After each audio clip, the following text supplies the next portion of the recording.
नमस्कार, मैं हूं श्यामगिरी। आप देख रहे हैं हमारा चैनल मुद्दा भारत का यानी मुद्दा आपका। हम चर्चा करेंगे महाराष्ट्र की राजनीति से। 2024 के लोकसभा चुनाव में क्या उद्धव ठाकरे यूपीए का हिस्सा बनेंगे, क्योंकि राष्ट्रपति चुनाव में उन्होंने एनडीए का समर्थन किया था, द्रौपदी मुर्मू जी का समर्थन किया था। इसी पर चर्चा करेंगे हमारे सहयोगी अनिल थत्ते जी से।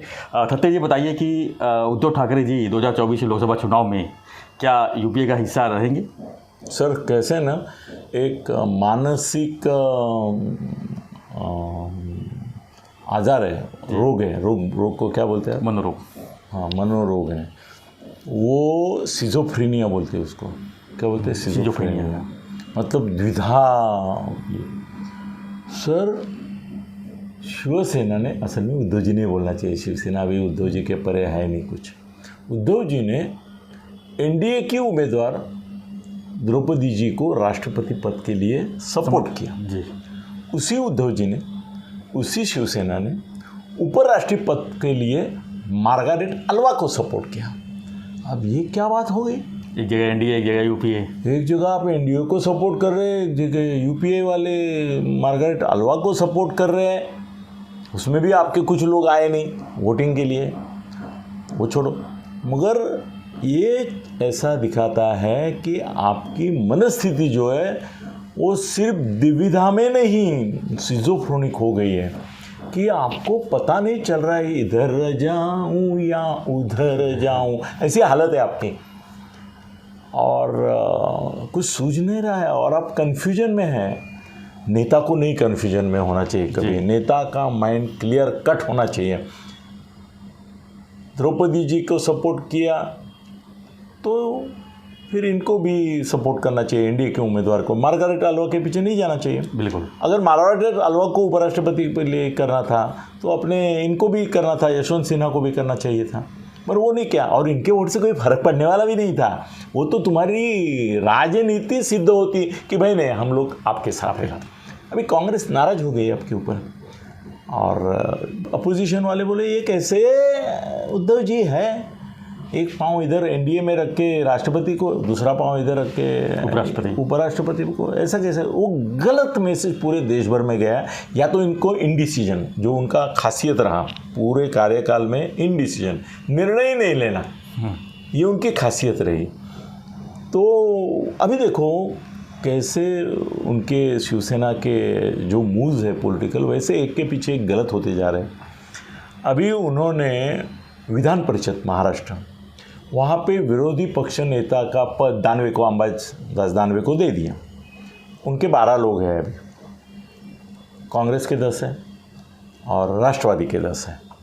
अब आपकी एक आघाड़ी है, ऐसा महाआघाड़ी। कल तक तो आप बोलते थे ना कि भाई महाआघाड़ी सरकार, महाविकास आघाड़ी।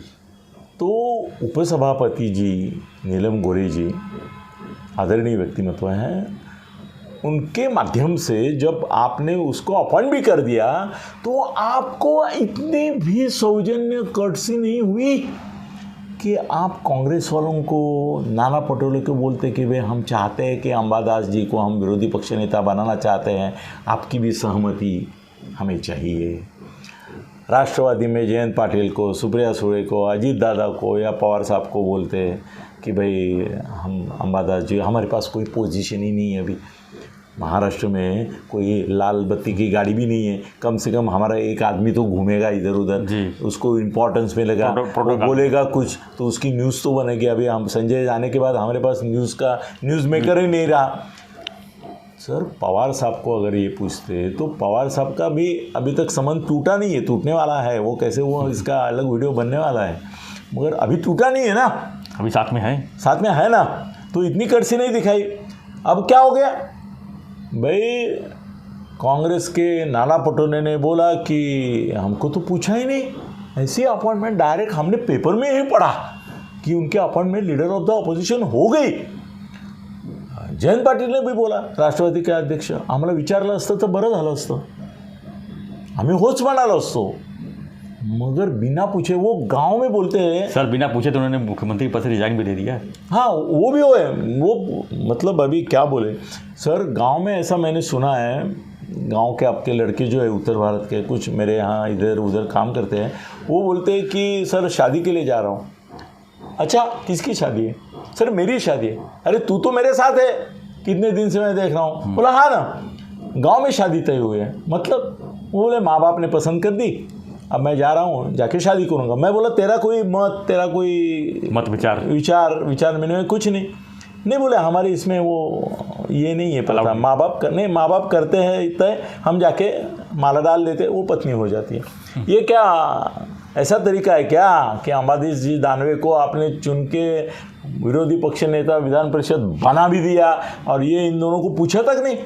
अब क्या होगा सर, ये खुन्नस अगर बढ़ती है कांग्रेस और राष्ट्रवादी की, तो वो दोनों एक साथ आके एक जॉइंट लेटर देंगे कि हम दोनों की एक आघाड़ी है और उस आघाड़ी को विरोधी पक्ष नेता पद दिया जाए। उनमें से किसको दिया जाए ये हम तय करेंगे। राष्ट्रवादी के पास भी तगड़े लोग हैं, कांग्रेस के पास भी है, फिर उनको देने के लिए वो बोलेंगे क्या इज्जत रहेगी, क्योंकि 20 लोग हैं या 12 लोग हैं। ऐसा भी अब एक पेच आने वाला है कि विधानसभा में उपसभापति, विधान परिषद में उपसभापति है, सभापति का चुनाव बाकी है। अगर इन दोनों ने तय कर लिया कि सभापति कांग्रेस या राष्ट्रवादी का बनेगा, तो बनेगा सभापति उनका। तो अगर उन्होंने, बीजेपी भी है, बीजेपी का भी रोल इसमें इम्पोर्टेंट है क्योंकि बीजेपी के पास ऑलमोस्ट मेजॉरिटी है, तो उनका ही बनेगा सभापति। मगर कल अगर सभापति को आने के बाद इन्होंने रिक्वेस्ट की कि भाई उपसभापति जी ने जल्दी में, चलो बीजेपी का ही सभापति हो जाएगा, ये बात तय है, राष्ट्रवादी कांग्रेस का छोड़ो, मगर बीजेपी का सभापति हो गया और इन्होंने रिक्वेस्ट कर दी दोनों ने मिलके कि उपसभापति ने दिया हुआ जो विरोधी पक्ष नेता है वो विड्रॉ करो और हम दोनों में एक जॉइंट लेटर देते हैं दोनों के सही का। आखिर उन्होंने भी ये सिग्नेचर का ही लेटर के ऊपर दिया है, तो हम दोनों का देते हैं और हमारी दोनों मिलके 20 है, वो 12 है, तो हमारे फ्रंट को दे दीजिए। और सभापति बीजेपी का है तो वो तो ऐसा खुश हो जाएगा और बीजेपी के तो टू टू टू टू ढूम ढूम ढूम ढूम कि भाई अंबाधीश दानवे का जो आपने विरोधी पक्ष नेता पद दिया है वो आपकी लोग छीन लेंगे, क्या इज्जत रहेगी।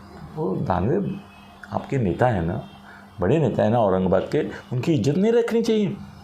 कम से कम पूछो तो सही, कम से कम बोलो तो सही। ये क्या तरीका हो गया कि आपने बना भी दिया। सर ये सिर्फ मन और मत टूटने नहीं, दिल टूटने की बात होगी। दिल टूटा सर, अभी दिल टूटा, अब आगाड़ी फूटा और इनके भाग्य भी फूट गए क्योंकि अभी इनमें जो गैप थी जी बढ़ती जा रही है, वो बढ़ती जा रही है और बढ़ेगी और बढ़ेगी। सर इसका एक नतीजा हो जाएगा ऐसा कि जब 2024 में चुनाव आएंगे तो शिवसेना ठाकरे गठ, मैं गठ ही बोलूँगा, ग्रुप ही, वो तो माइनॉरिटी में, मेजॉरिटी शिंदे साहब के साथ है, उनको साथ में लेने के लिए कांग्रेस भी तैयार नहीं होगी, राष्ट्रवादी भी तैयार नहीं होगी और कोई तैयार होने की संभावना ही नहीं है, मन से तैयार नहीं होगी। बीजेपी तो दूर दूर तक देखे भी नहीं कहाँ खड़े। तो इनको फिर से एक बार जो बहिष्कृत उनका एक ज़माना था कि जब शिवसेना से संबंध भी रखना नहीं चाहते थे, किसी ने अगर गलत से बोल दिया कि भाई शिवसेना से इसका संबंध है तो लोग ऐसे बोलते हैं नहीं माझे संबंध नहीं, अजीबात नहीं, वो हालत उन्होंने फिर से।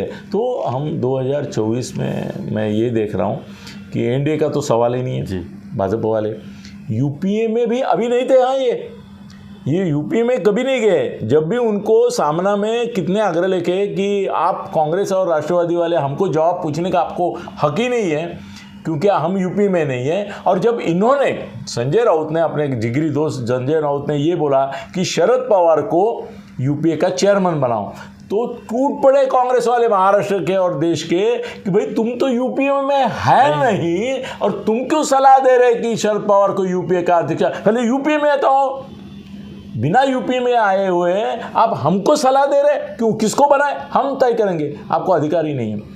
सर ये इनकी क्या बोलते हैं, दो जगह पाँव रखने का जो ये है उसमें फिसलने का बहुत डर है। ये सर बुरी तरह से फिसलेंगे, न घट का न घाट का।